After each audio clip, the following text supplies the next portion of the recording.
नमस्कार,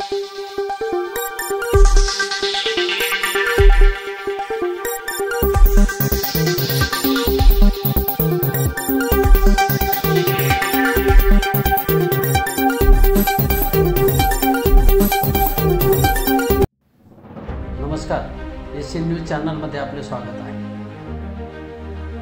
बुलढाणा जिल्ह्यातील घटनेने संपूर्ण राज्यभर खळबळ उडाली आहे। झोपेत असलेल्या आपल्या आईवडिलांचा कुऱ्हाडीने खून करत एका मुलाने स्वतःही आत्महत्या करत आपले जीवन संपवले। या संदर्भातील अधिक माहिती अशी, सुभाष दिगंबर डुकरे वय 60 आणि लताबाई सुभाष डुकरे वय 55 असे आई आणि वडील यांचे नाव असून विशाल सुभाष डुकरे वय 35 असे हत्या करणाऱ्या मुलाचे नाव आहे। विशाल डुकरे याने दारूचे व्यसन लागल्याने तो दारूसाठी गावातील अनेकांकडे सतत पैशाचा तगादा लावत होता। घरातील हातात लागेल ते वस्तू विकून तो दारूचे व्यसन पूर्ण करत होता। त्याच्या व्यसनामुळे आई वडील कंटाळले। घरातील शेतमाल दारूसाठी विकण्यास त्याला आईवडिलांनी विरोध केला। त्यामुळे आईवडिलांबद्दल त्याच्या मनामध्ये राग होता।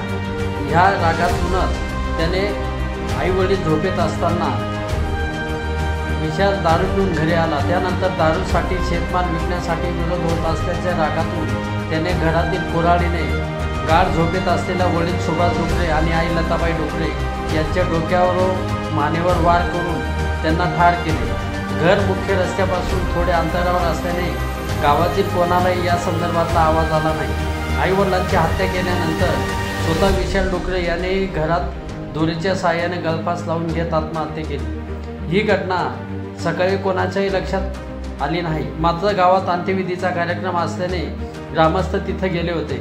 वेगळ्या ठिकाणी राहत असलेला सुभाष डुकरे यांचा मोठा मुलगा शरद डुकरे याचे गावातच कृषी सेवा केंद्र आहे। नेहमीप्रमाणे ते दुकानात बसले असताना तिथे त्यांच्या मुलांनी धाव घेऊन आजी आजोबा घर उघडत नाही असे त्याने सांगितले।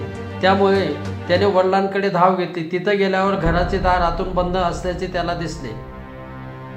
आवाज देऊनही प्रतिसाद मिळत नसल्याने त्याने मित्रांच्या मदतीने घराची खिडकी तोडून आत प्रवेश केला। त्यावेळी घरातील परिस्थिती पाहून त्याच्या पायाखालची जमीनच सरकली।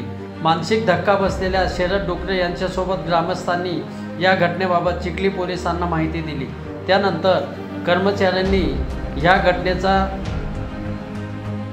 दखल घेत या ठिकाणी धाव घेतली। घडलेल्या घटनेने ह्या गाव आणि परिसरामध्ये खळबळ उडाली।